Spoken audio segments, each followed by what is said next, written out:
and all. Today, we have with us Professor Simon Thattil, Professor, Department of Commerce. He'll be handling the session and organizational behavior. Over to you, sir, for today's session. Thank you, and one and all. Is visible? Can you see the slide?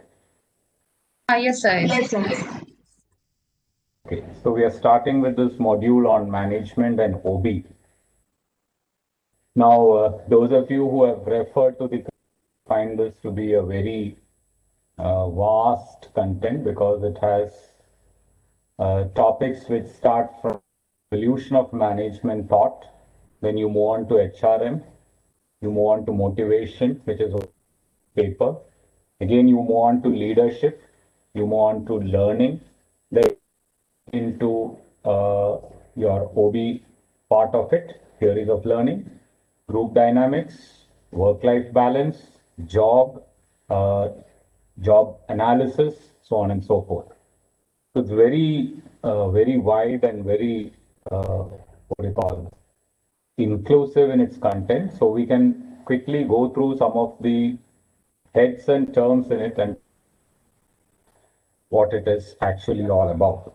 So we start with management thought. And thought, what actually comes out there is the different evolutionary. Must understand that management as a discipline in its neoclassical form is not more than 120 years old. So we first look at Charles Babbage, who was a professor in mathematics at Cambridge University. What manufacturers were relying upon at that point of time, and it was more of guesswork than the utilization of mathematics to be more accurate and productive.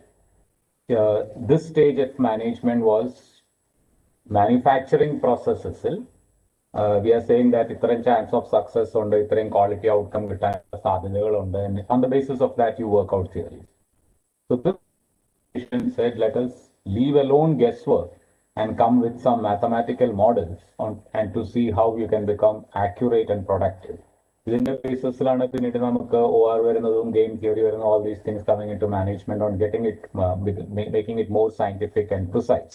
So this was Charles Babbage in terms of the management thought that he.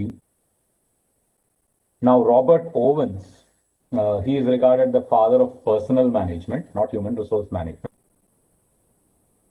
because his focus, basically he was a trade union, employee welfare, performance, philosophy of training workers, workers education, canteens in work, among other things that we talked about. But Robert Owens was the man behind looking at the personnel of the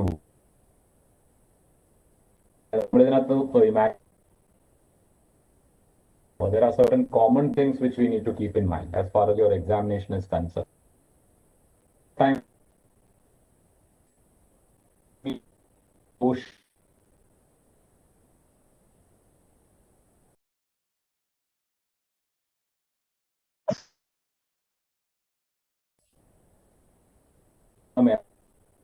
that can be spent on it.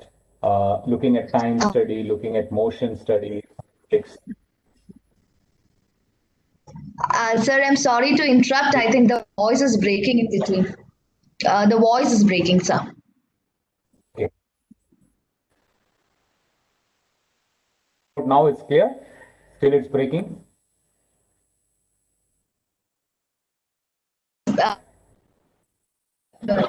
Yes, sir. But then when you talk about big sentences, you could hear some words. I think the first one was clear. First slide was clear. Professor Babbage. In this, what yes, we sir, talked about is just. It was from the second.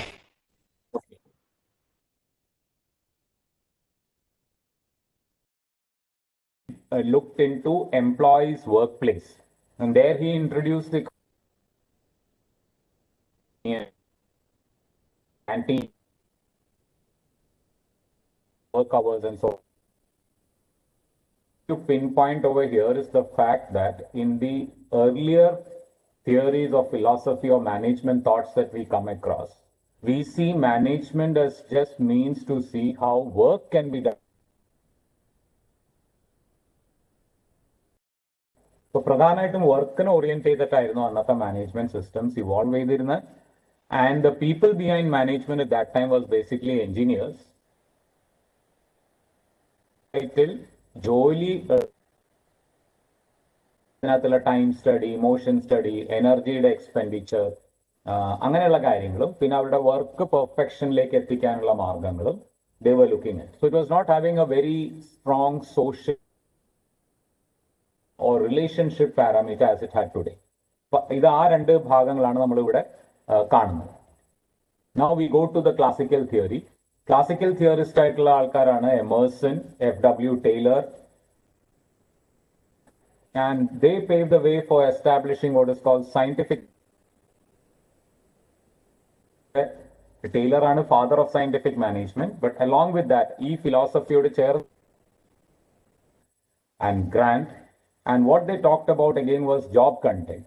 അവിടെയും job division of labor, എല്ലാ ജോലി ഒരാളുടെ pass ആവാതെ let there be division in the work and get it done appropriately. A scientific approach towards the organization. So they again were looking at the job and they were looking at scientific ways of seeing that you get maximum output from the job, and they were talking again about standardization of the processes on the job. This is a classical theory of management. When we go from the conventional, now we go to the classical form. Now neoclassical theory, it gave more emphasis on relationship.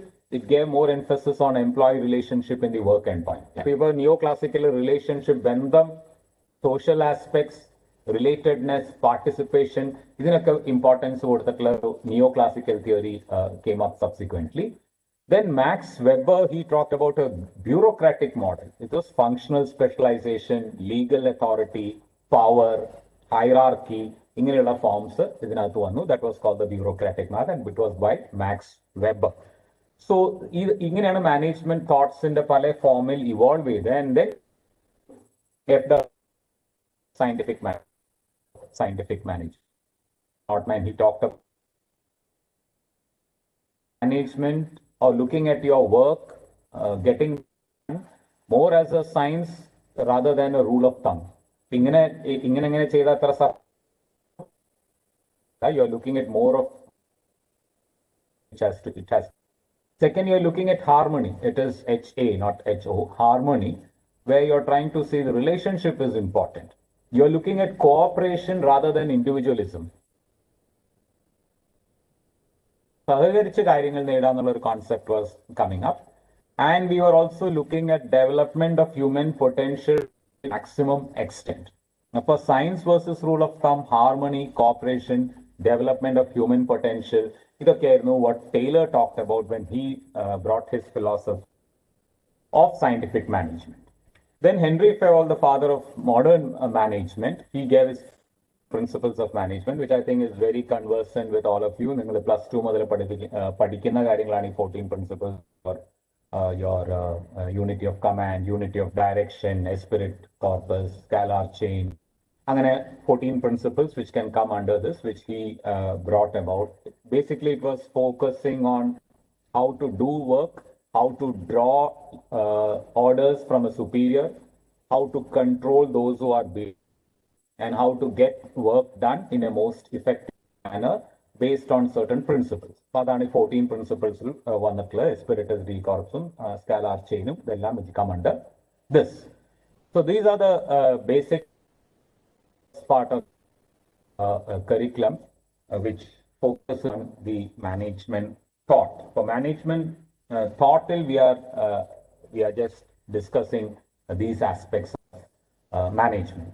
Then maybe a bit of what you can do is also looking into the post-score planning, organizing, staffing, directing, controlling, reporting, and in competitive exams, there is some functional aspects of management being related to the thought, where you try and find out what is planning and how planning is associated with decision making, and again how planning is associated with forecasting. ഇങ്ങനെയുള്ള ചില functional relationship, just the minimum part of it is what you need to keep in mind. Say, for instance, when you're saying planning, there is a decision in it. But when you're saying forecasting, it is just predicting an event. അപ്പോൾ അങ്ങനെയുള്ള ചില കാര്യം നമ്മൾ ഡയറക്റ്റിങ്ങും കോർഡിങ്ങും പറയുമ്പോഴുള്ള basic difference എന്താണ്? So in forecast, I'm just predicting what can happen in future, but I'm not saying what should be done on the basis of that prediction. If I'm saying that tomorrow it will rain, that's a forecast. But if I'm saying, okay, tomorrow it will rain, so let us leave our home with an umbrella, that's a plan. If I'm going to predictions, if you look at that in the prospects of business, it has got lots and lots to do. കാരണം predictions ഒരുപാട് തരത്തിൽ നമുക്ക്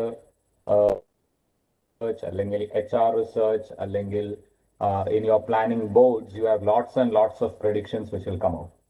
Now it is up to the decision maker to decide how to give a decision element in. അത് management തോട്ടിൽ ഒരു post score ബേസിസിൽ അത് വരും. Whereas directing is, you're talking about, you're again using all the inputs of management and giving direction on how to get a particular thing done. Coordinating is how you look at all the inputs and see the inputs play their role at the right time in order to get the desired end. അപ്പോൾ അതുപോലുള്ള ഒരു relationship aspects also get covered when we discuss a bit on management thought. Now,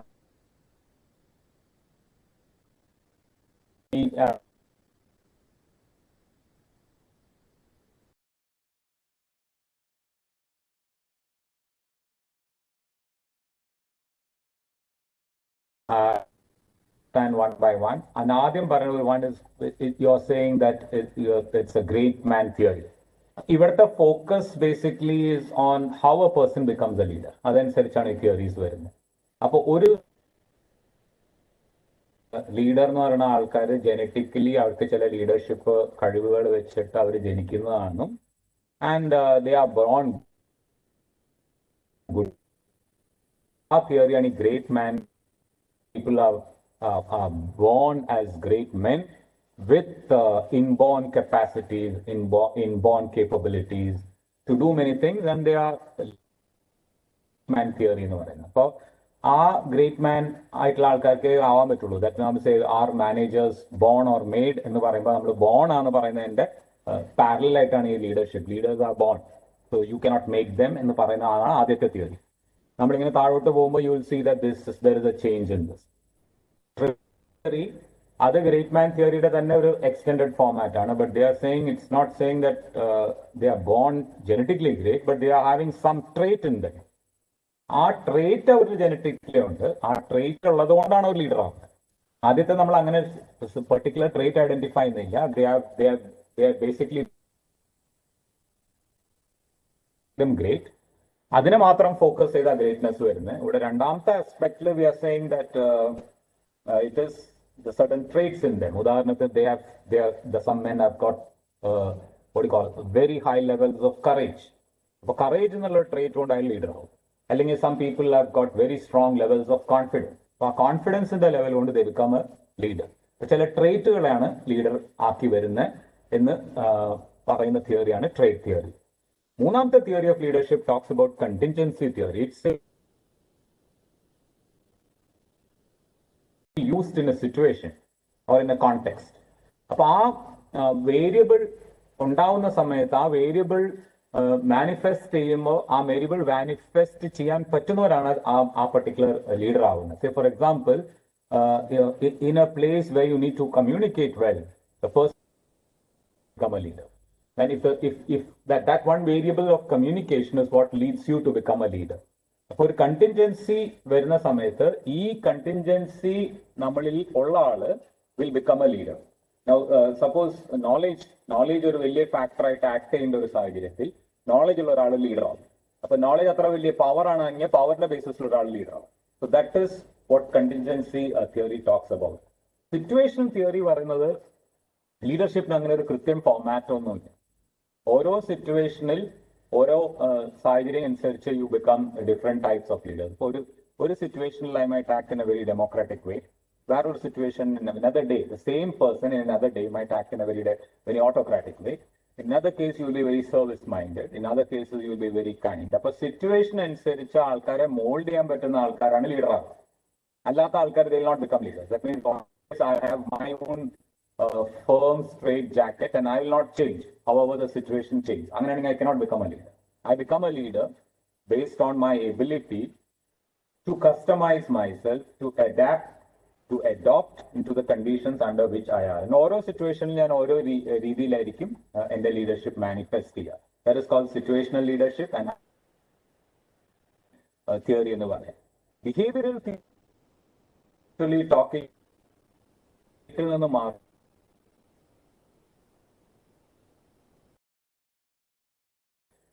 Leadership traits naturally behavioral you are making a person a leader. Suppose you want you train that person in communication and he becomes a leader based on the communication capabilities that he or she has acquired. You want a person to have good confidence. He might not be having. You train and orient that person to get that level of confidence with which he can attribute himself to become a good leader. അപ്പോൾ behaviourally അവർക്ക് ആവശ്യമുള്ള traits acquire ചെയ്തെടുക്കും a leader. So what is the kind of leadership role you are going to play? അതനുസരിച്ചുള്ള trait acquire ചെയ്ത് you can become a leader. So in that context, anybody can be made a leader by giving those inputs. Another theory of leadership is participative theory. ഇവിടെ പറയുന്നത് or participate with the groups that are there in your organization, and by virtue of relating with them, or by virtue of involving with them, or by virtue of participating, you evolve leadership traits. അപ്പോൾ അവരിൽ ഒരാളായിട്ട് അവരുടെ കൂടെ ചേർന്നുകൊണ്ട് പ്രവർത്തിച്ച് ആ പ്രവർത്തനത്തിന്റെ ഫലമായി ഉണ്ടാവുന്ന ഒരു leadership style. That is called participative theory. Management theory is otherwise called transactional theory. That is simply saying that ഞാൻ മാനേജ്മെന്റ് പ്രിൻസിപ്പിൾസും ഞാൻ നേരത്തെ പറഞ്ഞ പോലെ പ്രിൻസിപ്പിൾസും ഫംഗ്ഷൻസും പഠിച്ചിട്ട് I am involving in planning, staffing, organizing, and then thereby I become a theory. Because it is based on my capability to use the management concepts in me, the management principles in me, and thereby become I am transacting or I am involving in the process of planning. And involve ചെയ്ത് ഞാൻ ഒരു leader ആവാൻ plan ചെയ്തു, organise ചെയ്തു, coordinate ചെയ്തു, direct ചെയ്തു. അങ്ങനെ by involving in those processes, I tend to become a leader. Relationship theory, that's called transformational. I involve with those below me, and I'm slowly engaged in creating a change in them. The change that has come in them gives in me a capability to relate with them further, and thereby I develop a leadership. അപ്പൊ എന്റെ leadership style എന്താ? മറ്റുള്ളവരിൽ ഉണ്ടാക്കുന്ന മാറ്റമാണ്. മാറ്റം ഉണ്ടാക്കാൻ പറ്റി എന്നുള്ളത് കൊണ്ട് എനിക്ക് അവരായിട്ട് ഒരു ബന്ധപ്പെടാനും ആ ബന്ധപ്പെട്ടതിന്റെ ഫലമായിട്ടുണ്ടാക്കിയ മാറ്റത്തിന്റെ അടിസ്ഥാനത്തിൽ they are accepting me as a leader. അപ്പൊ it's more of relationship by acceptance. അപ്പൊ ഓരോ ട്രേറ്റിലും you look at all these theories. One says great man, ജനിക്കുമ്പോൾ ലീഡർ ആയിട്ടുള്ളവർക്ക് എപ്പോഴും ലീഡർ ആയിട്ടിരിക്കാം, അവർക്ക് ജന്മനാൽ തന്നെ ലഭിച്ചതാണ്. രണ്ടാമത്തെ അവരിൽ ചില ഒന്നോ രണ്ടോ മൂന്നോ ചില ട്രേറ്റ്സുകൾ ഉണ്ടായിരിക്കും. ആ ട്രേറ്റിന്റെ അടിസ്ഥാനത്തിൽ മറ്റേത് പറഞ്ഞാൽ ഒന്നോ രണ്ടോ വേരിയബിൾ ഒരു സിറ്റുവേഷനിൽ അവർ യൂസ് ചെയ്യുന്നു. That is called contingency theory. സാഹചര്യം അനുസരിച്ച് മാറിയ സ്റ്റൈൽസ് ഓരോ സിറ്റുവേഷൻ അനുസരിച്ച് ഉപയോഗിക്കുന്ന leadership, that is called situational theory. അവര് പലതരം ട്രേറ്റുകൾ അക്വയർ ചെയ്തെടുത്ത് ആ അക്വയർ ചെയ്ത ട്രേറ്റ് കൊണ്ട് ലീഡർ ആവുന്ന ബിഹേവിയറൽ തിയറി. അവർ ഇൻവോൾവ് ചെയ്ത് പാർട്ടിസിപ്പേറ്റ് ചെയ്ത് മനസ്സിലാക്കിക്കൊണ്ട് മാറ്റങ്ങൾ ഉണ്ടാക്കുന്നവരാണ് participative theory. Management functions transact ചെയ്തുകൊണ്ട് ലീഡർഷിപ്പ് ഫോളോ ചെയ്യുന്നതാണ് management theory. Relationship theory is when you are able to create a transformation. ഇതിന്റെ ബേസിസിലാണ് ഇപ്പൊ നിങ്ങളുടെ കരിക്കുലമിൽ തിയറീസ് ആണ് പറഞ്ഞിട്ടുള്ളത്. That's why I am focusing on the theory. The styles of leadership are also based on this. So for example, ഈ എല്ലാ theory അനുസരിച്ച് a person can have where he believes that what I am saying is right, I will give my orders and you obey. Or they can have what is democratic way. participative form എല്ലാവരുടെ അഭിപ്രായം അറിഞ്ഞിട്ട് ആവാം. Or they can have a free reign kind of a model. They can have a leadership by acceptance. അവരൊരു പൊസിഷനിലാവുമ്പോൾ മാത്രം leader ആവുക. Or they can have a leadership by virtue of they being accepted by others. അവർക്ക് position ഒന്നുമില്ല, പക്ഷെ എല്ലാവരും അവർ അംഗീകരിക്കുന്നു. Or there is also something called servant leadership, where they believe that being of service to others is itself leadership. Spiritual leadership ലൊക്കെ കൂടുതൽ ഈ forms ആണ് വരുന്നത്. So either of these different forms can be either of these different practice based upon the theories of leadership which you have. ഇനി നമ്മുടെ HR-ലും OB-ലും കാണുന്ന ഒരു common link എന്ന് പറയുന്നത് when you study theories of learning, അവിടെയും ഇവിടെ പറയുന്നുണ്ട് ചിലത് കോഗ്നിറ്റീവ് ആണ്, ചിലത് ട്രേറ്റ് ബേസ്ഡ് ആണ്, ചിലത് അക്വയർഡ് ആണ്. When you study motivational aspects, human need based ഉണ്ട്, സിറ്റുവേഷൻ ബേസ്ഡ് ഉണ്ട്, എക്സിസ്റ്റൻസ് ബേസ്ഡ് ഉണ്ട്. അവിടെയും ഈ തരത്തിലുള്ള ഒരു ക്ലാസിഫിക്കേഷൻ ബേസിക്കലി ഈ ഒരു fundamentally it comes from the organizational behavioral theories which talk about theories of learning. അപ്പൊ ലേണിംഗിന്റെ ഭാഗമായിട്ട് തന്നെ ഇത് പറയുന്നുണ്ട്. ചിലത് കോഗ്നിറ്റീവ് ആണ്, സ്റ്റിമുലസിനെ ബേസ് ചെയ്തുള്ള റെസ്പോൺസിനെ ബേസ് ചെയ്തില്ല വരുന്നത്, which we'll see later. So അത് ഈ പറഞ്ഞൊരു differentials you will see in all these places. So you have to, I've just given a snapshot of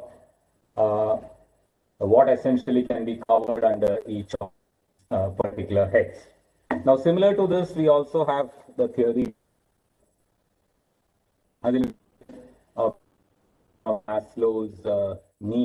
Maslow's need hierarchy is NEED. Just a minute.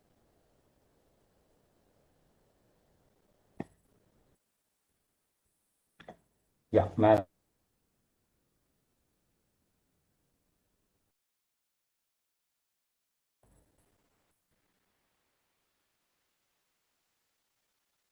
needs have a hierarchy. This is basically what you know. The theories of motivation, all the theories of leadership talks about how you can lead a group or a team under you. ആ ടീമിനാണ്, ഗ്രൂപ്പിനേക്കാൾ കൂടുതൽ നമ്മൾ team എന്നാണ് പറയുന്നത്. അപ്പൊ ടീമിനെ എങ്ങനെ lead ചെയ്യാൻ പറ്റുമെന്ന് പറയുമ്പോൾ ഇവിടെ നമ്മൾ പറയുന്നത് how we can motivate. And motivate essentially comes from the word motion or movement from one behavior to another behavior. അതാണ് OB-യുടെ ഭാഗം അല്ലെങ്കിൽ മാനേജ്മെന്റിന്റെ ഭാഗമായിട്ട് നമ്മൾ ഇത് പഠിക്കുന്നത്. That means there is a desired behavior and there is a current behavior. And you want somebody to have a desired behavior. ആ desired behaviorലേക്കുള്ള ഒരു മാറ്റത്തെ കുറിച്ചാണ് നമ്മളിവിടെ പറയുന്നത്. അപ്പൊ അത് എങ്ങനെ കൊണ്ടുവരാൻ സാധിക്കും എന്നുള്ളതിനെ പറ്റിയിട്ടാണ് എല്ലാ മോട്ടിവേഷണൽ തിയറീസും അഡ്രസ് ചെയ്യുന്നത്. നമ്മൾ ഉദ്ദേശിച്ച ബിഹേവിയർ എലിസിറ്റ് ചെയ്യാൻ, പുറത്തേക്ക് എടുക്കാൻ, മാനിഫെസ്റ്റ് ചെയ്യാൻ എന്ത് ചെയ്യണം എന്നുള്ളതിനെ കുറിച്ചാണ് ഇവിടെ പറയുന്നത്. Now in that what exactly we are talking about? We are talking about ഈ ആദ്യം നീഡ് പറയുന്നത് എന്താണെന്ന് വെച്ചാൽ human beings in the needs, that is to some extent even prone in animals, അവരുടെ നീഡ്സ് മീറ്റ് ചെയ്തുകൊണ്ട് you can make them move towards a desired state or a desired behavior. So Maslow പറഞ്ഞിരുന്നത് human നീഡ്സിന് ഒരു hierarchy ഉണ്ട്. അതിന്റെ ഏറ്റവും താഴെ കിടക്കുന്നതാണ് physiological needs, the need for food, clothing, shelter. And അത് മീറ്റ് ചെയ്ത് കഴിഞ്ഞാൽ you move to the next strata which is your safety needs. അതും കൂടി മൂവ് ചെയ്ത് കഴിഞ്ഞാൽ you move to association. Then you move to your ego needs, and finally after pyramidal model you move to self-actualization. That's a padi aayittu uyirunnu. Now what he said there is very simple. The need state in which you are will actually will define your priority. If you are in a physiological need, ശരിക്കും physiolocal needs lo oru priority ഉണ്ട്. Clothing, shelter, അതിൽ ഫുഡിന് കുറെ കൂടി priority ഉണ്ട്. So അത് ലഭിക്കാത്ത ഒരു വ്യക്തിയെ സംബന്ധിച്ചിടത്തോളം his only motivation will be how to get that. പക്ഷെ അത് ലഭിച്ചാൽ he will not stand there. Immediately he will go to safety. If safety ലഭിച്ചാൽ he will go to association. Association with he will try to have affiliation, respect, he has his ego needs, and finally he will move to self-actualization.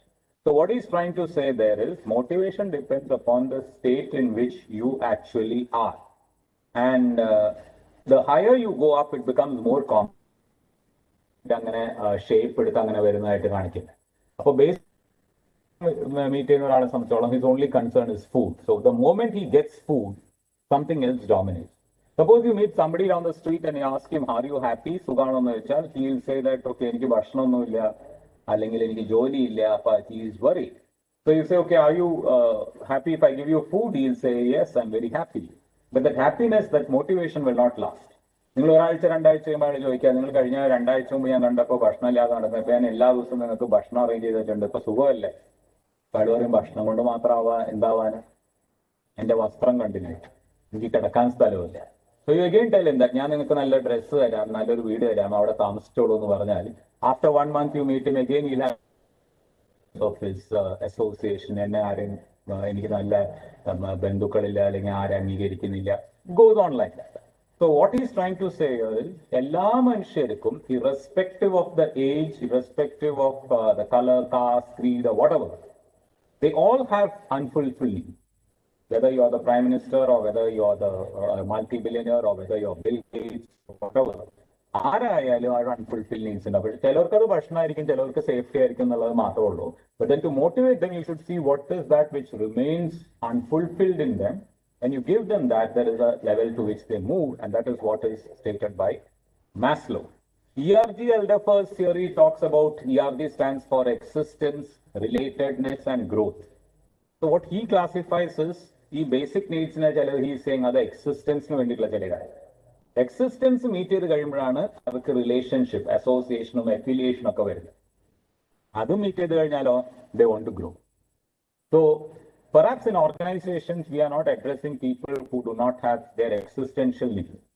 നമ്മുടെ സാധാരണ work organisation എല്ലാവർക്കും ഭക്ഷണവും they are getting that. So they have got relatedness needs or growth needs. അതന്നെയാണ് മോട്ടിവേഷന്റെ Maslow need hierarchy. He has put it in different stages. ഇതിനിവിടെ 3 stage ആക്കി ഇട്ടിരിക്കുന്നു മാത്രം. He's also saying the same thing. Those who have got food, those who have got good dress and reasonable safety and association, അവരെ motivate ചെയ്യണമെങ്കിൽ you have to look at their higher order needs and see, give them an opportunity to grow. അതാണ് Alderfer's model is again putting in terms of existence, relatedness and growth. McGregor's theory, he is classifying this. ഇപ്പൊ നേരത്തെ തട്ടുകളെ 3 തട്ടായിട്ട് ERG ആക്കിയെങ്കിൽ he is saying that there is theory X and Y. McGregor is saying. So McGregor is X and Y. One is saying that individuals will behave in a different form when they are supervised, and they need to be supervised, and they do their work in a particular form when they are supervised. Alternatively, he says that individuals will take work like a game which they play, and they will work on their own. But they need not be supervised. They need not have. They will have self-control. They will be directional. They will be working on their own. There is no need for supervision. അപ്പോൾ ഒന്ന് അങ്ങനെ പറഞ്ഞത്, നേരെ opposite പറഞ്ഞത് the other one says that they need to be supervised, they need to be guided, and they work differently when they are supervised. That is X and Y. പിന്നെ develop ചെയ്ത modern ഫോമിൽ develop ചെയ്ത ഒരു തിയറിയാണ് ഹെർസ്ബർഗ്സ്. He talks about certain things which are motivation factor. അതാണ് അവിടെ important ആയിട്ടുള്ളത്, which is likely to come in many examinations in the past. There are certain, but which will not things which will dissatisfy you, but it will not satisfy you. അപ്പോൾ 2 factor എന്ന് പറയുന്നത്, ഒന്ന് സാറ്റിസ്ഫയേഴ്സ്, മറ്റൊന്ന് ഡിസാറ്റിസ്ഫയേഴ്സ്. ഈ motivators അല്ലെങ്കിൽ സാറ്റിസ്ഫയേഴ്സ് കൊണ്ട് what Herzberg is trying to say is, if these things are given to you, you feel satisfied. But if they are withdrawn, you don't. അതുകൊണ്ട് അതിനെ സാറ്റിസ്ഫൈ ചെയ്യാനേ സാധിക്കുള്ളൂ. It cannot dissatisfy. തന്നാൽ you will feel very satisfied. പക്ഷെ കിട്ടിയില്ല എന്ന് വെച്ചാൽ there is no dissatisfaction. That's why it's called satisfier. 2 ഫാക്ടറിൽ അടുത്ത ഫാക്ടർ, ദീസ് ആർ ഡിസാറ്റിസ്ഫയേഴ്സ്. കിട്ടിയില്ലെങ്കിൽ യു ആർ വെരി ഡിസാറ്റിസ്ഫൈഡ്. പക്ഷെ കിട്ടിയെന്ന് വെച്ചാൽ you are not satisfied. Now work എൻവയൺമെന്റിൽ we need to think of those factors. For example, എല്ലാ ദിവസവും ഭക്ഷണം കിട്ടിക്കൊണ്ടിരിക്കുന്ന ആളെ സംബന്ധിച്ചോളം ഒരു ദിവസം ഭക്ഷണം കിട്ടി എന്നുള്ളത്, he is not very happy with that.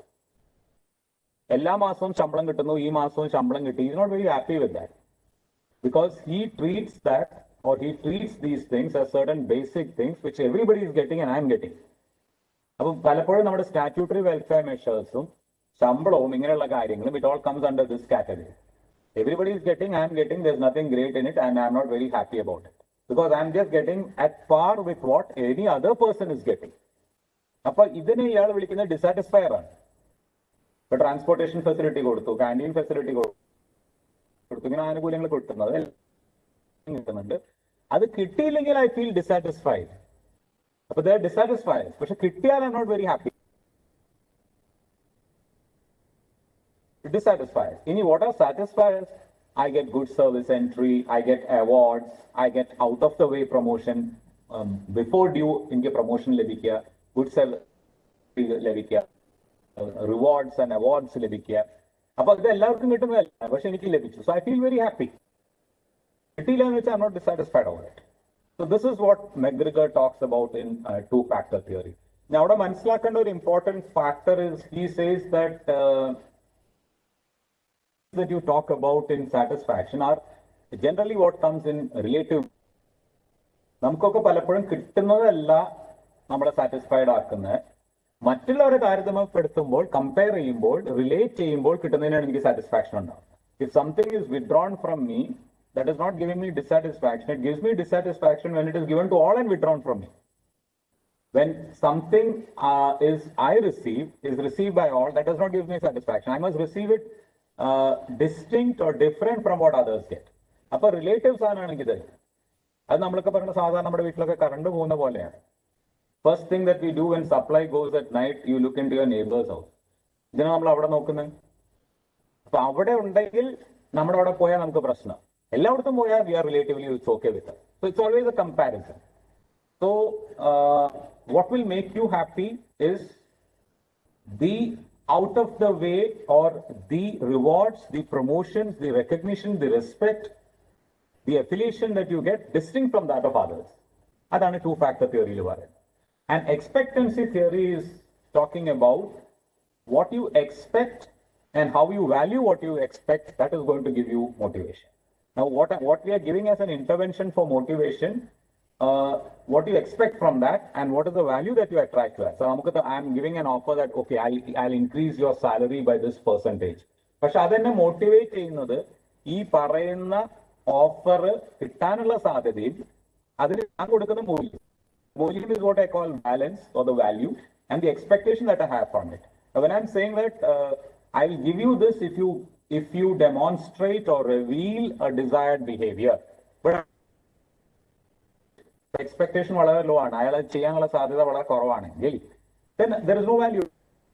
ഇനി my expectation is very high. ഇയാൾ എനിക്ക് പറഞ്ഞ ആ ഒരു മോട്ടിവേഷണൽ ഫാക്ടർ നൽകും എന്നുള്ളതിന്റെ എക്സ്പെക്ടേഷൻ വളരെ ഹൈ ആണ്. പക്ഷെ ഞാൻ തരുമെന്ന് പറഞ്ഞ സാധനത്തിന് ഞാനൊരു മൂല്യവും കാണുന്നില്ല. ശമ്പളം കൂട്ടി തരും, പക്ഷെ എനിക്ക് ശമ്പളം ഇമ്പോർട്ടന്റ് അല്ല. അല്ലെങ്കിൽ എനിക്ക് ഇന്നൊരു ഫെസിലിറ്റി തരും, ആ ഫെസിലിറ്റിക്ക് ഞാനൊരു ഇമ്പോർട്ടൻസും കാണുന്നില്ല. So that is expectation theory. So factors through which we look at the theories of expectation. So we compared theories of leadership and we quickly went through the theories of motivation.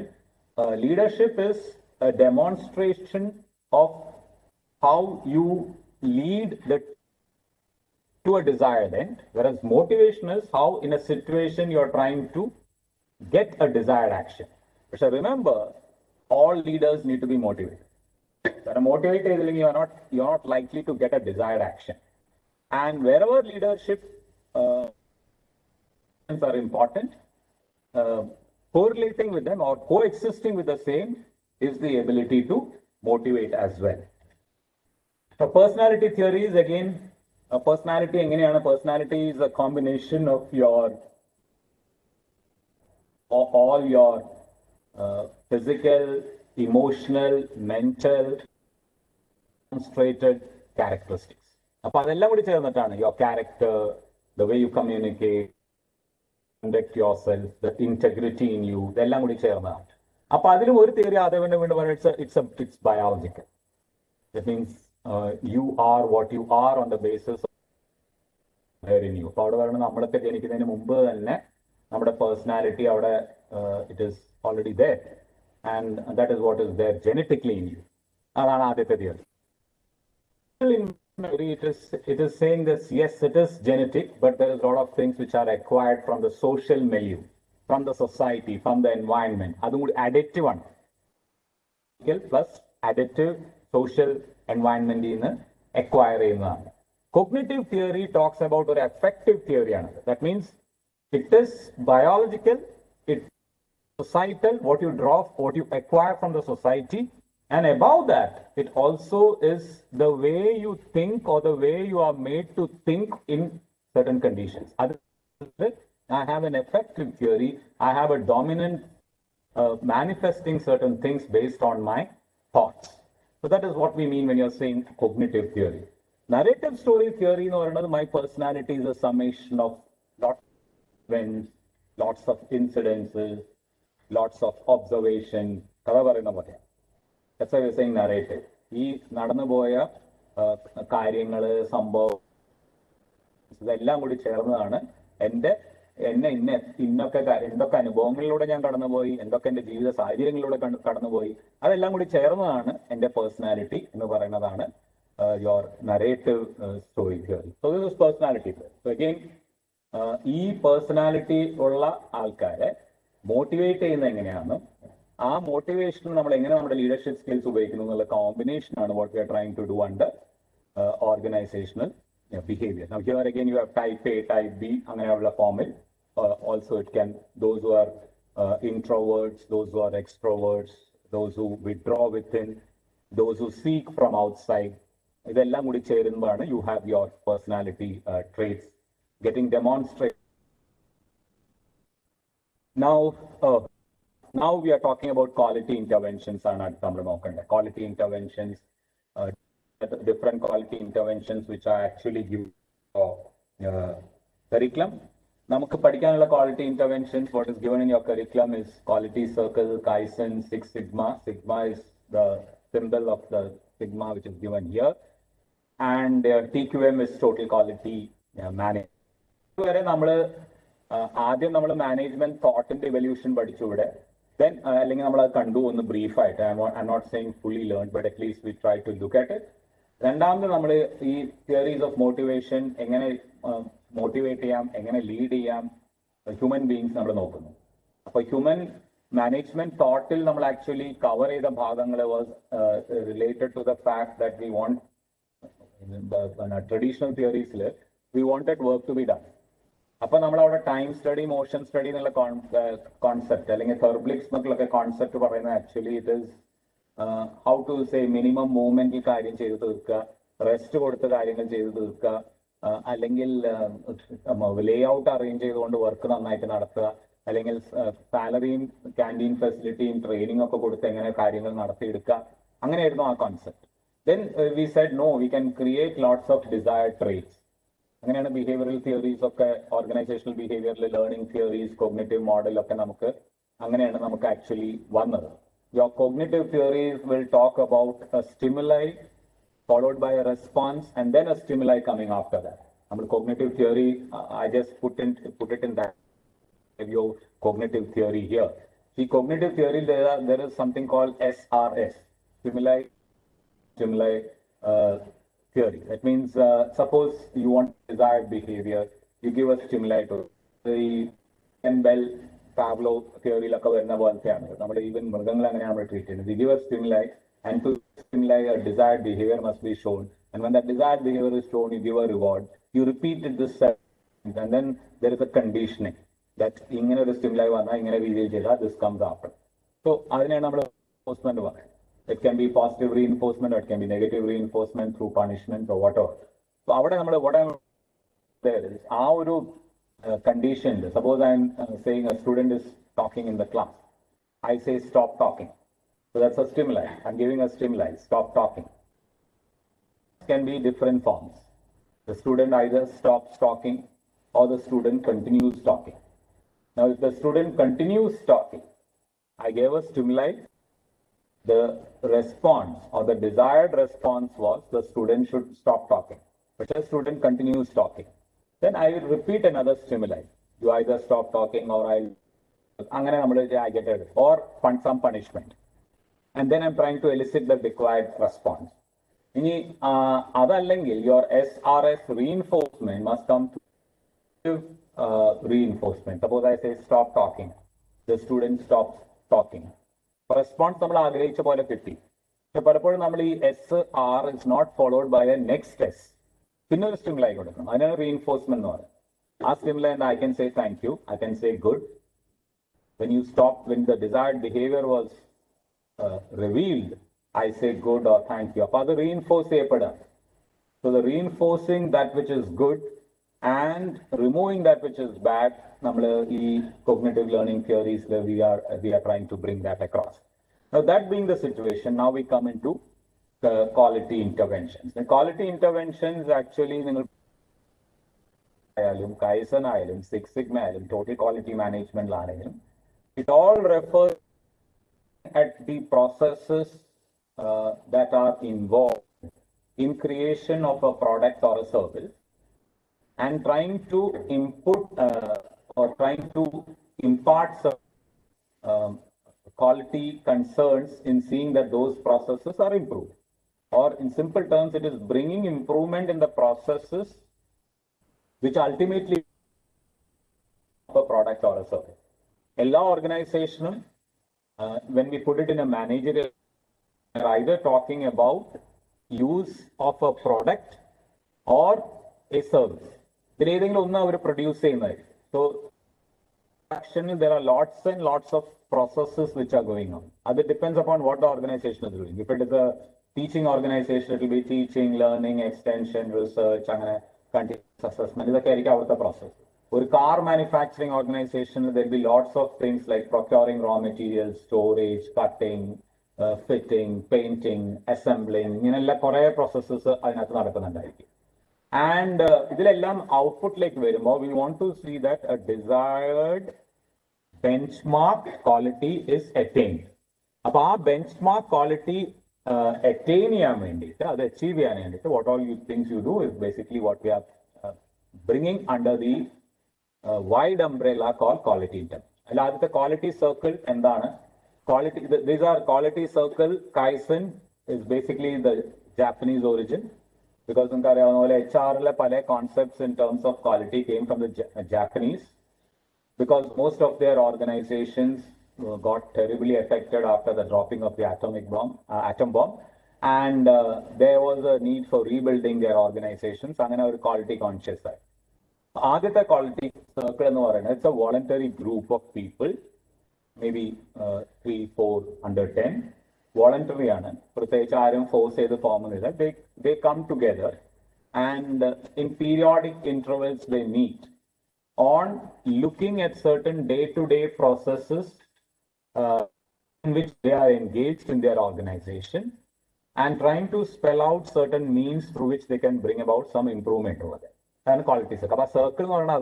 Circle basically signifies that when do we sit as a circle? Sadharana seating arrangement, head position.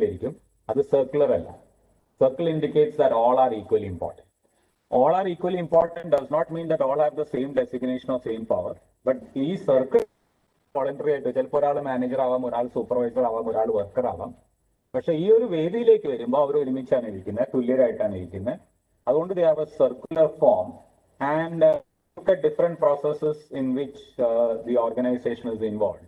അത് ചിലപ്പോൾ energy കുറയ്ക്കാനുള്ള മാർഗങ്ങളായിരിക്കാം, energy savings device ആയിരിക്കാം, environment clean ആക്കി വെക്കുന്നതിലായിരിക്കാം, അല്ലെങ്കിൽ wastage കുറയ്ക്കുന്നതിലായിരിക്കാം, അല്ലെങ്കിൽ loading unloading better ആക്കുന്നതിലായിരിക്കാം, അല്ലെങ്കിൽ quality finishing സ്റ്റാൻഡേർഡ്സിൽ മെച്ചപ്പെടുത്തും. They just discuss ways and means through which they can do, and they record whatever they want to do, and they put it before the higher circles where implementation has to take place, and they bring some improvement.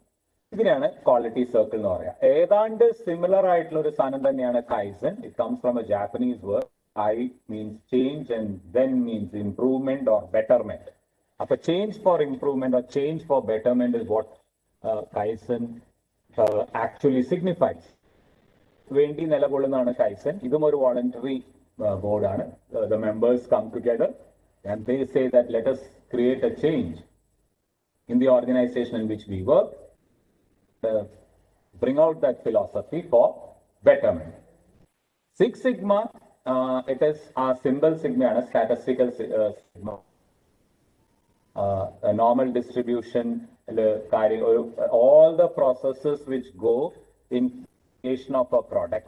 Or normal distribution curve nokia, adile minimum level of pitfalls or minimum levels of errors we need to maintain.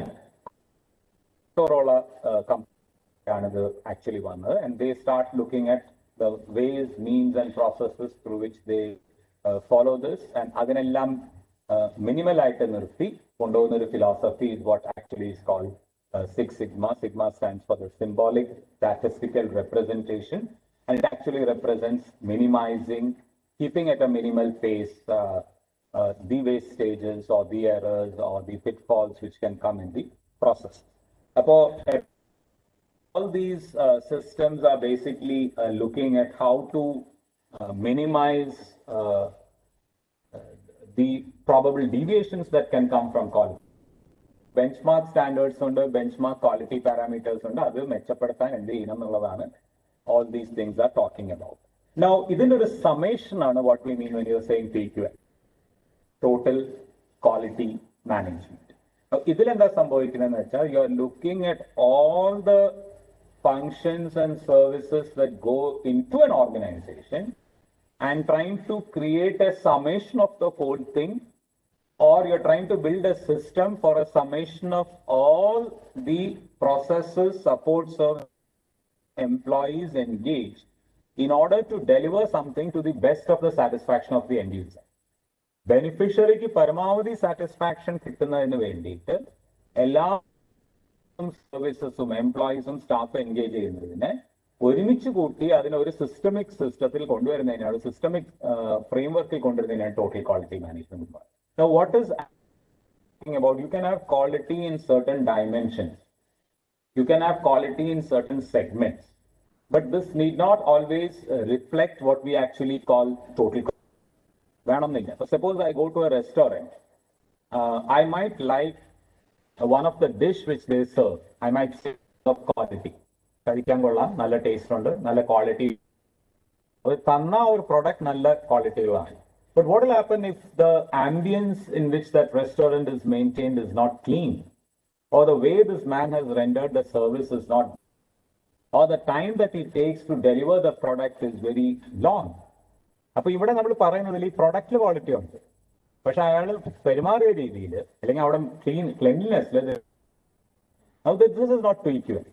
TQM says not only the end product, but all the employees who engage in delivering that product, അവരുടെ എല്ലാ all that they do collectively must lead into quality.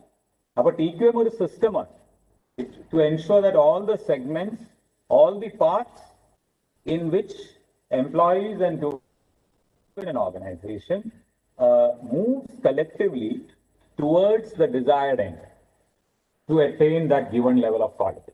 അതാണ് TQM. അപ്പോൾ TQMന്റെ ഫലമായിട്ടായിരിക്കും നിങ്ങൾ QC or Kaizen or Six Sigma ഒക്കെ നടപ്പാക്കുന്നത്. And TQM can have many other things under the umbrella to ensure that all that we do are collectively directional or directed towards enhancing satisfaction to the customers in terms of a quality product or service that you actually give them. ഇതാണ് quality interventions. നിങ്ങൾ management കരിക്കുലമിൽ ഉപയോഗിച്ചിട്ടുള്ള പ്രധാന quality dimensions are these. Now HR നിങ്ങൾ we are coming to human resource ചില parts which are there again in your curriculum. അതിൽ ഒരു ഭാഗം is talking about job analysis, which is relatively simple. I think which you can very easily understand. Job analysis is in fact a summation of two things. Description, specification, ചേർന്നതാണ്. Actually talks about the nature of activities which have to be performed on the job. And specification talks about the qualities and qualifications required to perform that job. As simple as that. ഇതൊക്കെ നമുക്ക് വളരെ ഒരു തവണ നമ്മുടെ മനസ്സിലിരുന്ന permanently മറക്കാതെ നമുക്ക് examination എഴുതാവുന്ന കാര്യമാണ്. Most of the terms that I'm talking about, I'm giving a gist of it so that the crux remains with you. Description talks about the activities and functions to be performed on the job. Specification talks about the qualities and qualifications to do the job. So suppose I'm saying typist. Job is a typist. And I know the typist must type letters, documents, and files of these description. So jolly and the typing letters, documents, and files of in a description. So that is job description. In that chain, Who can become a typist? I'm saying you must type itra words per minute. You must be able to use data entry within it, and you must be a graduate or whatever.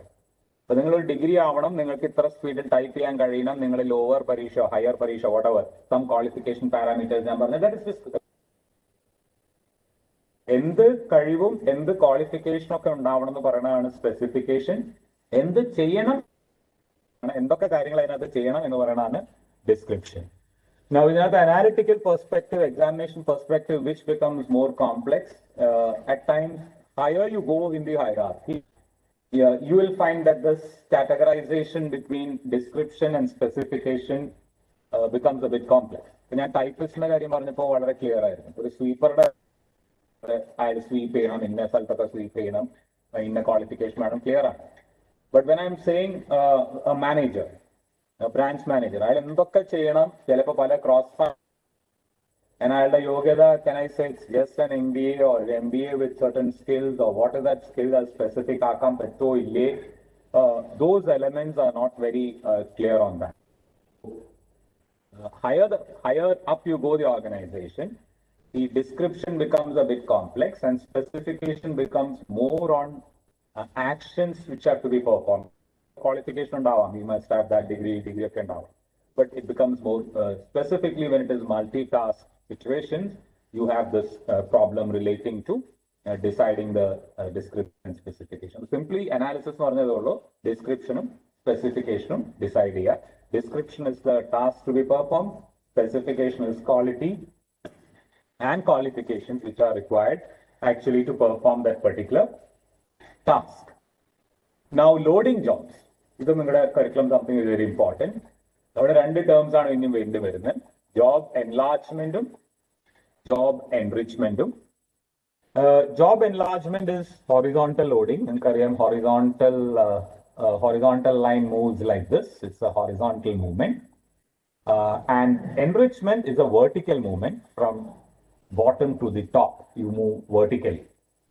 There are, when you give a person a job, you add certain tasks to that job at the same level, it becomes enlargement. There is no enrichment. But you add tasks whereby the job becomes more challenging, the job becomes more encountering, then it is enrichment. Just to give a very simple example, suppose you take, you invite somebody to, what do you call, have a fence for your plot. So, the job that you're giving him is specification, he must be able to do this. Now, this is the specification. Suppose you are saying that person should also say plow the land. And the farmer can child.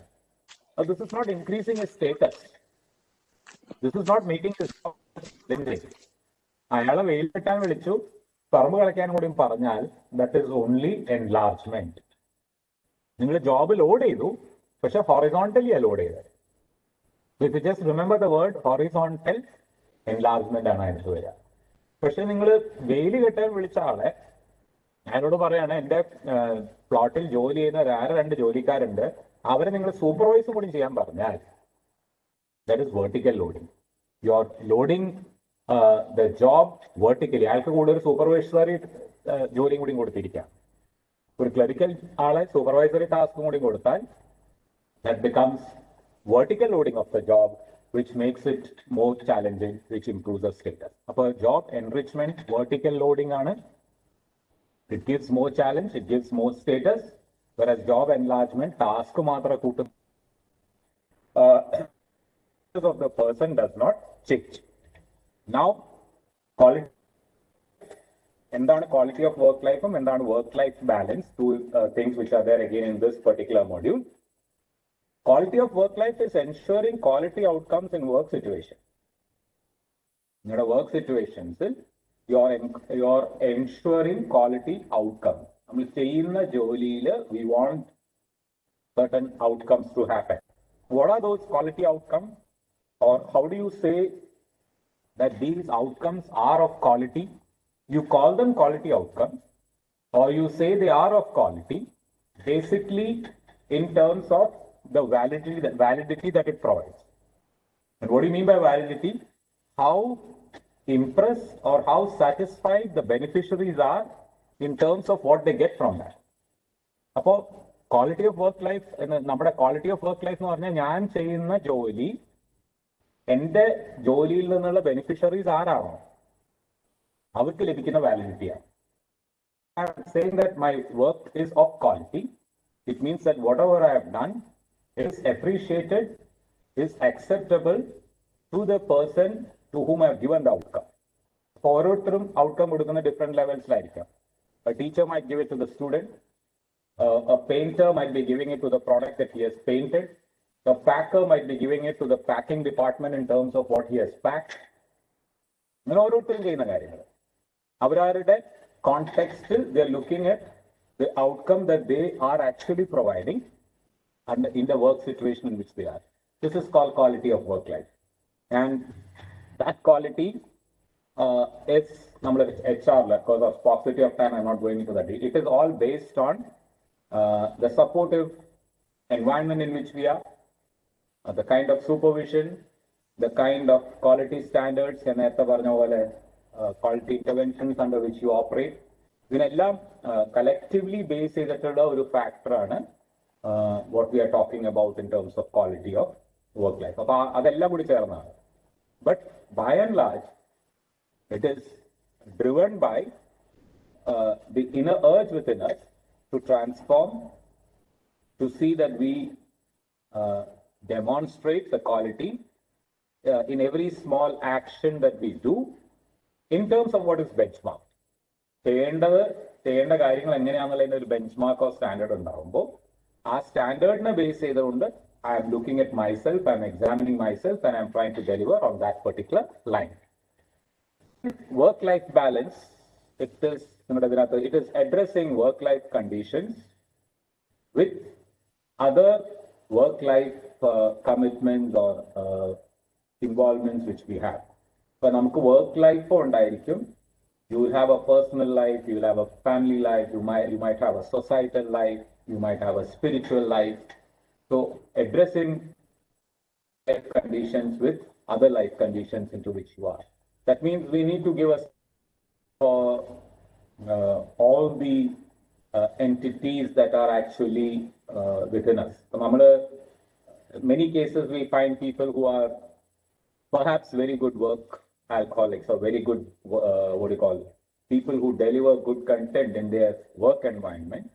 They are not able to give adequate time for their family. For those who spend exceptionally on the family, they don't devote adequate time for the work. Or those who spend time on their family and their work, they are not looking into the neighbors or other concerns and petitions, they are not bothered. Or you have a spiritual commitment and then you do not have adequate time to meet that. So work-life balances, I keep all these things intact. One of the issues which have recently come up in the form of a paper publication on work-life balance is the post-COVID pandemic situation, where work-life balance is saying that there is a narrowing down between your workspace and your private space. Because work from home, even now what I'm doing actually, work from home, office. Your office people say you take and set up your office. So you have to spend more time in your home doing things which are of the office. മറ്റേ നമുക്ക് ഓഫീസിനൊരു സമയം, വീട്ടിനൊരു സമയം, അങ്ങനെ സമയം വേറെയായിരുന്നു. ഇപ്പൊ എല്ലാം അവിടെ ചെന്നാലും ജോലി ചെയ്യാം, ഇവിടെ ചെന്നാലും ജോലി ചെയ്യാം. അപ്പൊ എല്ലായിടത്തും ചെന്ന് ജോലി ചെയ്യുമ്പോൾ അല്ലെങ്കിൽ എല്ലായിടത്തും ചെന്ന് വീട്ടിലെ കാര്യം ചെയ്യുമ്പോൾ there is a sense of an imbalance. So we need to have that balance. പറഞ്ഞ ലീവും, ലീവ് ട്രാവൽ കൺസെഷനും, your family benefits, to see that the work-life balance is actually maintained and well taken care of in the context in which we actually are looking at. Any particular area is human resource management, drawing the divide from OB. There is a difference between personnel management and human resource management. That is one which you have to keep in mind. And the difference is more or less similar to the difference that exists between bookkeeping and accounting. Bookkeeping is included in accounting, but accounting has certain things above bookkeeping. So, journalizing, posting, balancing, trying. Financial statements prepare ചെയ്യുന്നു, അതിനെ interpret ചെയ്യുന്നു, അതിനെ analyse ചെയ്യുന്നു, അതിൽ നിന്ന് inference draw ചെയ്യുന്നു. That is called accounting. പക്ഷെ accounting ചെയ്യണമെങ്കിൽ definitely it is book keeping. നമ്മൾ അക്കൗണ്ടിങ് എന്നുള്ള ഒരു ലാർജർ ഡൊമൈൻ നമ്മൾ എടുക്കുമ്പോൾ അതിൽ ബുക്ക് കീപ്പിംഗ് അതിന്റെ ഫസ്റ്റ് പാർട്ടിൽ ഉൾപ്പെട്ടിരിക്കും. And today you have got segmented reporting, segmented financial statements which goes further.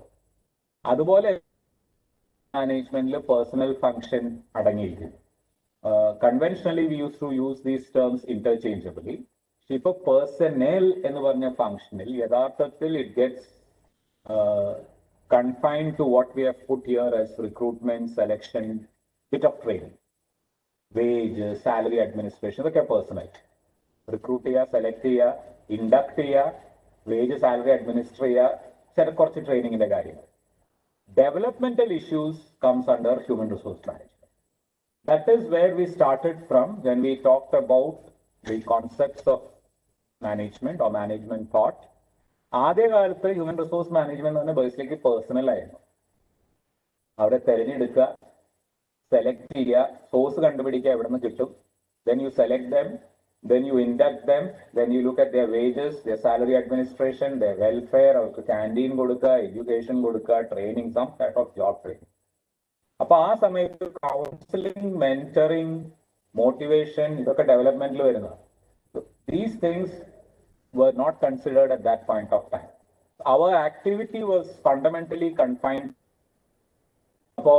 Personal includes recruitment, selection, some kind of basic training, and wage salary administration. Whereas human includes personnel, plus adding on to that is your counseling, your mentoring, your motivation, which is developmental aspect. So these are different. Now, training in the development, it's not the same. Training is short term, it is specific, and it is for a task.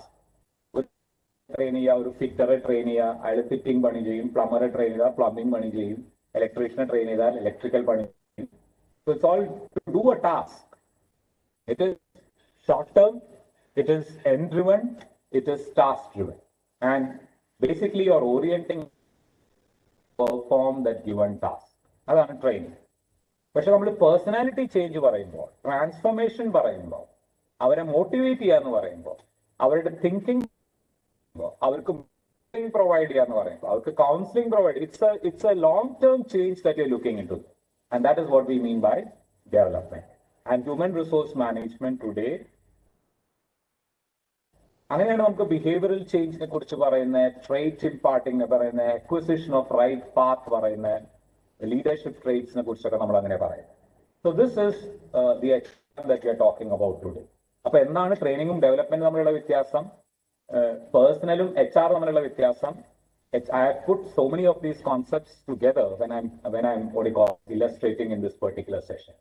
We will come one by one into this. So recruitment actually looks at identifying the source from which you can get your manpower. It can be internal sources, it can be external sources, it can be campuses, it can be hiring, it can be through putting up different options for that. Further recruitment, finding the source from which you can get manpower and encouraging them to apply. Other recruitment. Selection or a negative process because there is more of elimination. Otherly, you have to have your test or you have to have your interviews, you have to have your group discussion. The oro process involved. Actually, we are eliminating the less eligible and trying to get the most eligible. That's why it's called selection. Selection, we do induction. Induction is acquainting them with the job processes, acquainting them with the organizational processes, acquainting them with the environmental processes in which they can be engaged. So that is induction. Then you give them training. Training is how to perform certain tasks which they should do. അപ്പോൾ ആ task ചെയ്യാനുള്ള training മാത്രം. It is short term, it can be specific, and continuously we are looking at their development. അതിൽ personality വരും, അതിൽ നമ്മൾ നേരത്തെ പറഞ്ഞ aspects of relationship, aspects of motivation വരും, ആസ്പെക്ട്സ് ഓഫ് ടീം ബിൽഡിംഗ് വരും. These are collectively taken into account. So these are the basic things actually that we have covered here. So I think by and large, most of these elements I have covered. Now what I have left here now, I think one part relates to group dynamics. I'll just put some light onto that. The group dynamics is actually endana group dynamics. It's how you make a group into a team. ഗ്രൂപ്പും ടീമും തമ്മിലുള്ള പ്രധാന വ്യത്യാസം, if you have more than one person together when they come, they are a group. They might not know one another. They might be very close, or they might be standing or sitting together, but they might not know one another. Like people who travel together they are a group. Team എന്ന് പറയുന്നത്, they know one another and they all are working for a common goal. അപ്പോഴാണ് team ആവുക. They are working on a goal, and the gain of one becomes a common gain. The loss of one becomes a common. അപ്പോൾ അതൊരു ടീമായി. ഇപ്പോൾ group dynamics factor is that individuals normally differ in their behavioral traits. No two men are identical in their behavioral part. Distinct, each person is unique. This is one aspect, and individuals behave differently when they are individualistic or when they are individuals and when as a team. അപ്പോൾ രണ്ട് കാര്യം നമ്മൾ പറഞ്ഞു, വ്യക്തികൾ തമ്മിൽ there is difference, individuals difference, and ഒരു individual തന്നെ അയാൾ ഒറ്റയ്ക്കായിരിക്കുമ്പോൾ he shows one behavior. When they are together, they show another behavioral trait. So what is the basic difference? Group dynamics talks about a situation where you manifest synergy. And synergy talks about a concept where 1 plus 1 is greater than 2. 1 plus 1 normally is 2, but we are talking about a situation where 1 plus 1 is greater. And my production or my productivity levels are this, say X. And another person's individual production or capability to perform Y. But when they work together, it is not just X plus Y, it is greater than X plus Y. Because they tend to be more creative, they tend to develop certain skills. Skills is also put across here. They tend to become more creative. അതുകൊണ്ടാണ് നമ്മൾ OBയിൽ ഈ theories of learning. A learning is a permanent change that takes place. That permanent change takes place when I work with a group, when I learn together, and I find out better ways of getting out of it. That's where the whole concept of brainstorming takes place. Appo individual differences, I open up my open area to a wider area, and I try to understand things from others. Others also learn from me, and mutually we synergize. And enable group dynamics in the environment. So the group and the team is actually led towards a desired end. So that happens through the efforts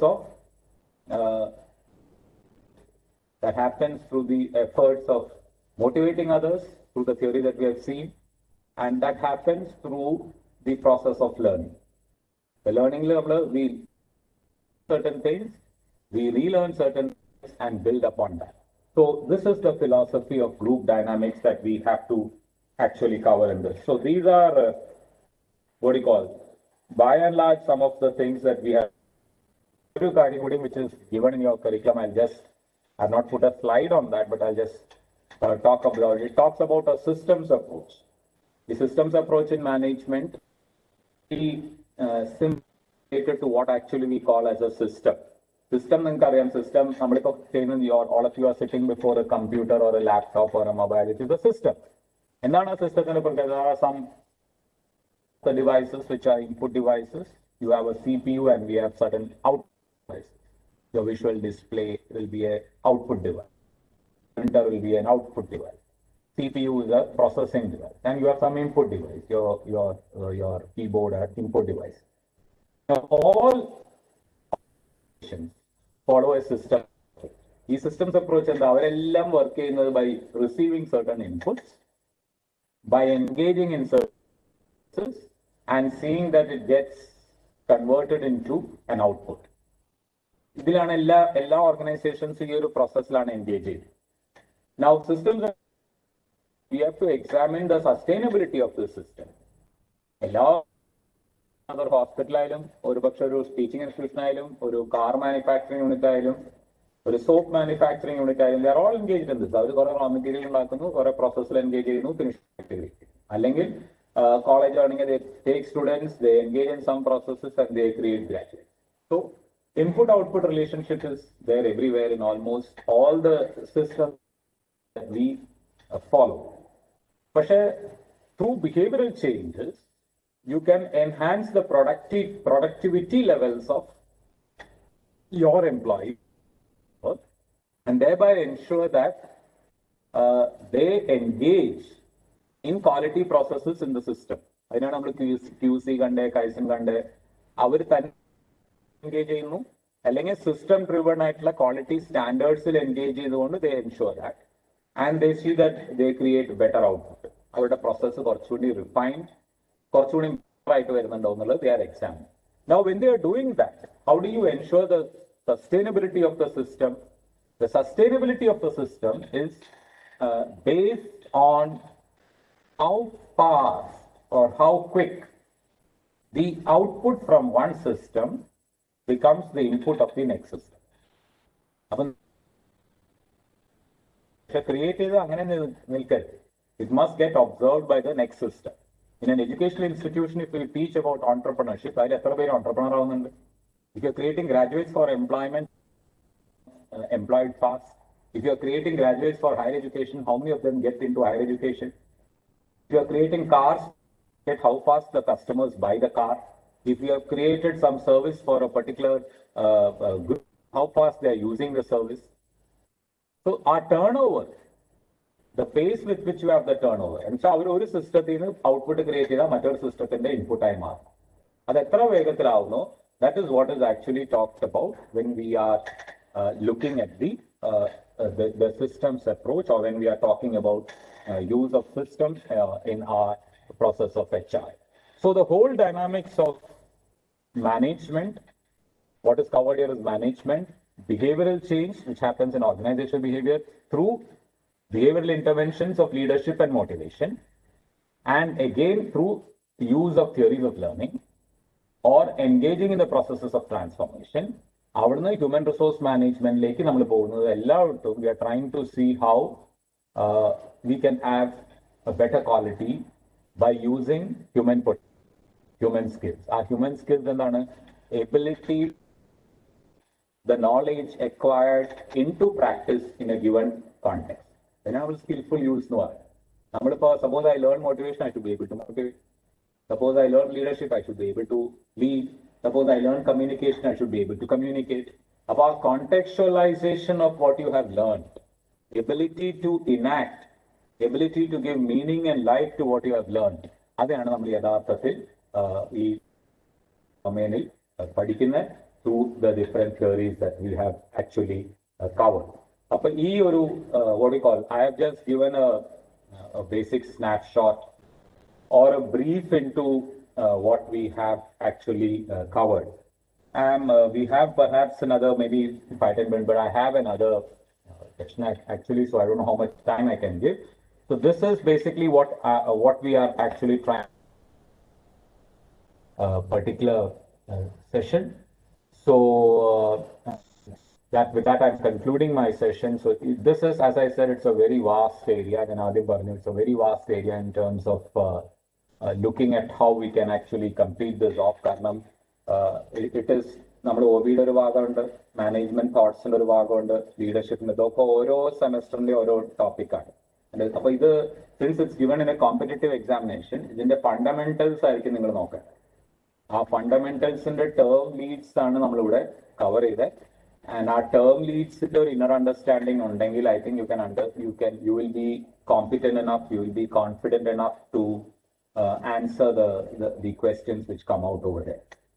So thank you so much, and I think tomorrow we'll have one more session on corporate governance and business ethics, and with that I'll be finishing up with my topic. So thank you so much. If you have something, because I have a few minutes left, anything that you want to share, you can do that now. Sir, there's a question on share some ideas of performance. Self-values and job performance. Okay. See, when I was talking about HRM, there is always a notion, self-values is important. It is also one basic part of group dynamics, one basic part of personality. The personality, you know what is Johari's window? Johari's window, Joseph, Luth, and Harry, our parent first letters combined Johari's window. In our personality, there is an open area, there is a closed area, blind area. Certain things about me which I know and others know. Open area. Certain things in me I don't know, others know, blind area. Certain things which neither I know nor others know. I'm not going into the details, but there is something like a Johari's window. Johari's window, ideally I must have a large demonstrated open area. Value system. How do I have that? The open area, open area limited. അവരെ പറ്റിയിട്ട് പലർക്കും അറിയില്ല, അവരെ പറ്റിയിട്ട് അവർക്കും അറിയില്ല, അവരുടെ personality എന്താണെന്ന് അവർക്കും ശരിക്കും മനസ്സിലായിട്ടില്ല, അവരുടെ പേഴ്സണാലിറ്റിയിലെ ട്രേറ്റ്സ് മറ്റുള്ളവർക്കും മനസ്സിലായിട്ടില്ല. So it's rather closed or blind. Now, when we talk about values and the context in which you can bring a change about it, it is actually a part of HRM today, which is gaining lots of currency in terms of managing the self. Human resource management is not always managing others. Leadership, I said there's a system called service leadership or servant leadership. Servant leadership or servicing basis servant leadership in the concept. So it is, value actually is based, self-value is based on how I create a model in myself. So that's transformational leadership. There we are looking at having certain things in us, and after having built it into us, how you get it transformed. The one part. Another part, when we are discussing group dynamics, the strongest part is how do I take advantage of the group, or how do I see that group as a team. These under factors actually are very important when you're trying to look at the lead. So if I believe that there is nothing which I can take advantage from exposure, or there is nothing which I can take advantage by involving in a team, then there is always an element where you lag behind. Your aspect in terms of change, we are talking about having some values where I believe that I also need to learn, I also need to correct, I also need to have some sort of unlearning. That's a trait approach. So that is the whole concept of what we call as values. Based on a value, there is one small part in your content called culture and reverse culture, our bhagam, that also comes on the value systems that you maintain and you keep intact with you. So, Japanese management system. Okay. Okay. Now, when your part of your curriculum in your management thought, management thought evolving, United Kingdom. Then we are looking at the American part of it, and then the Japanese part is more oriented towards the quality inputs in terms of getting desired action. Action, it's of a later kind of a stage where they started looking at how work environments can be changed, can be made congenial in terms of getting quality outcomes. Quality circled origin, Kaizen origin, it is all with them. And where philosophy is also there in HR, which is related to career path. The Japanese philosophy was more or less organizational integration. ഇപ്പോൾ അത് ലോകത്ത് മുഴുവൻ മാറുന്നുണ്ട്, but fundamentally it was in that form. That means career anchor, അല്ലെങ്കിൽ career ambition or job ambition is very closely associated with organization. Originally, historically അങ്ങനെയായിരുന്നു in the Japanese management system. എന്ന് പറഞ്ഞാൽ എന്ത് ചെയ്യുന്നുള്ളതല്ല, എവിടെ ജോലി ചെയ്യുന്നതാണ് important. So they always looked at where a person is going to work, not what you are going to do.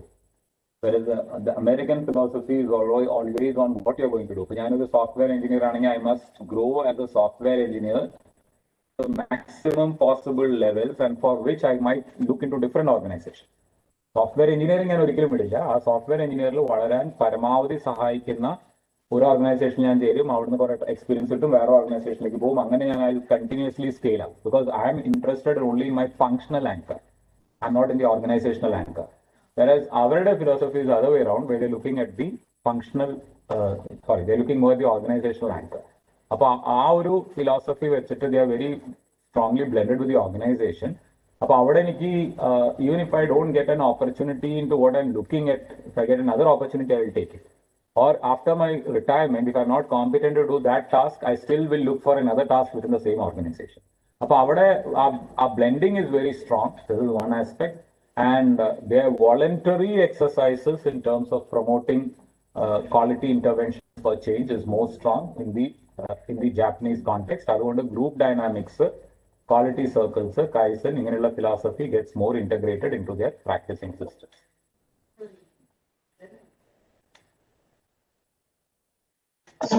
Sir, is there any difference between management theories and management thought? Theories, evolution part. Thoughts are basically talking about how they evolve. So, നമ്മൾ നേരത്തെ പറഞ്ഞ classical conditioning ഒന്ന് work related ആയിരുന്നു, ഒന്ന് division of labour related ആയിരുന്നു. So basically theories, thoughts are talking about how different schools developed. ചിന്താഗതികൾ എങ്ങനെ വന്നു എന്നുള്ളതാണ്. Theories are like management theories are theories. Suppose I'm saying MBO is a theory. Suppose I'm saying management by exception. That could be a theory. അത് ഒരു particular എന്താ പറയാ അസംഷൻസും കണ്ടീഷൻസും build-up ചെയ്തിട്ടുള്ള ഒരു തോട്ട് എന്ന് പറയുന്നത് ഒരു സമയത്ത് ആ സമകാലീന സമയത്തുണ്ടായിരുന്ന എല്ലാവരും ചിന്തിച്ചതാണ്. അതുകൊണ്ടാണ് ഞാൻ ആ ഇവല്യൂഷനിൽ പറഞ്ഞത്. സയന്റിഫിക് മാനേജ്മെന്റിൽ വിശ്വസിച്ചിരുന്ന കുറച്ച് പേര്, 14 പ്രിൻസിപ്പിൾസ് മോഡേൺ മാനേജ്മെന്റിൽ വിശ്വസിച്ചിരുന്ന കുറച്ച് പേര്. അത് ഒരാളുടെ തിയറി അല്ല. ആ സമയത്ത് ഉണ്ടായിരുന്ന സമകാലീനരെല്ലാവരും ചിന്തിച്ചിരുന്ന ഒരു കാലഘട്ടത്തിൽ ചിന്തിച്ചിരുന്നതിനെ പറ്റിയിട്ടാണ് ഞാൻ പറഞ്ഞത്. അപ്പൊ അവിടെ ഞാൻ പറഞ്ഞിരുന്നു ആദ്യത്തെ തോട്ട് എന്തായിരുന്നു, just see that work is done properly. അപ്പൊ അവിടെ റിലേഷൻഷിപ്പിനോ മെന്ററിങ്ങിനോ മോട്ടിവേഷനോ ഒന്നുമില്ല. വർക്ക് നന്നായിട്ട് ചെയ്യാനായിട്ട് അവിടെ ഡിവിഷൻ ഓഫ് വർക്ക് ക്രിയേറ്റ് ചെയ്യുക, അവർക്ക് കുറച്ച് ട്രെയിനിങ് കൊടുക്കുക, അവരുടെ നല്ല സാലറി കൊടുക്കുക, അവർക്ക് ക്യാൻറ്റീൻ സൗകര്യങ്ങൾ കൊടുക്കുക, അവർ ആ വർക്ക് റിലേറ്റ് ഔട്ട്പുട്ട് നന്നായിട്ട് കഴിക്കുക. അപ്പൊ അതാണ് ഒരു സ്കൂൾ ഓഫ് തോട്ട്. അതിലുണ്ടായിരുന്നവരാണ് കുറെ പേര്. പിന്നെ 14 പ്രിൻസിപ്പിൾസ് ഇവോൾവ് ചെയ്തപ്പോൾ സെക്കൻഡറി ലെവലിലേക്ക് നമ്മൾ വന്നപ്പോൾ വാട്ട് സബ്സിക്വന്റ്ലി വി ഡിഡ്, അതാണ് രണ്ടാമത്തെ സ്കൂളിൽ വന്നത്.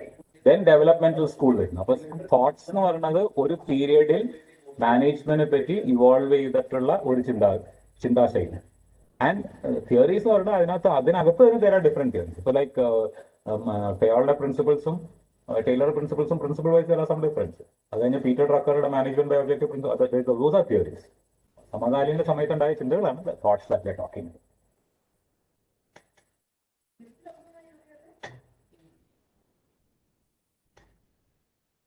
Yeah, so it's over.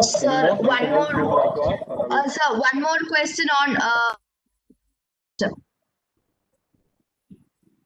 that is more or less similar to this. It is only in terms of action. കുറച്ചുകൂടി activity related action based ആയിട്ടുള്ളൊരു philosophy. But I can do one thing, like if you want, കാരണം ഇങ്ങനെ ഞാൻ പറഞ്ഞാൽ I don't know how it is going to support your examination. അത് എടുക്കാൻ കാരണം there is നിങ്ങളുടെ ഇപ്പോൾ Japanese Korean part in terms of your examination you need something to put across in the form of an answer.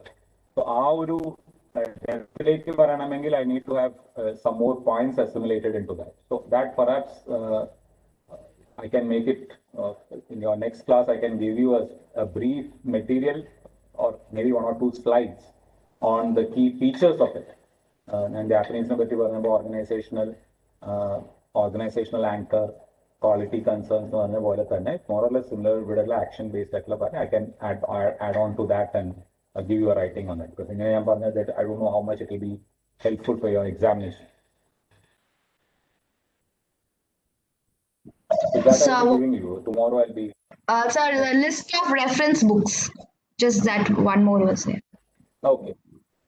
Most of it, I think you already have with you. The Coons and O'Donnell is talking about all these things. If you're talking at OB,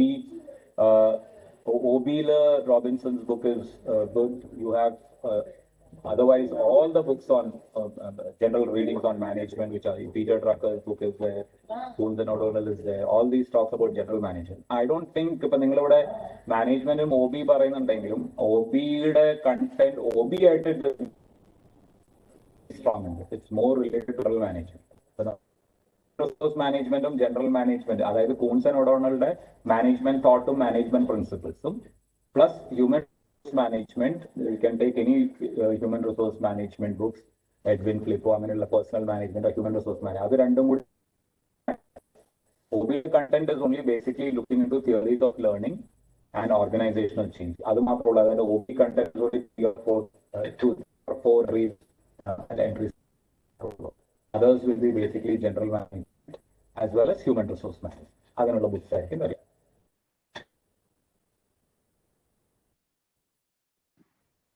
Thank you, sir. That's Thank you so much. So shall we call it a day? And I think my last session will be. Thank you so much. okay.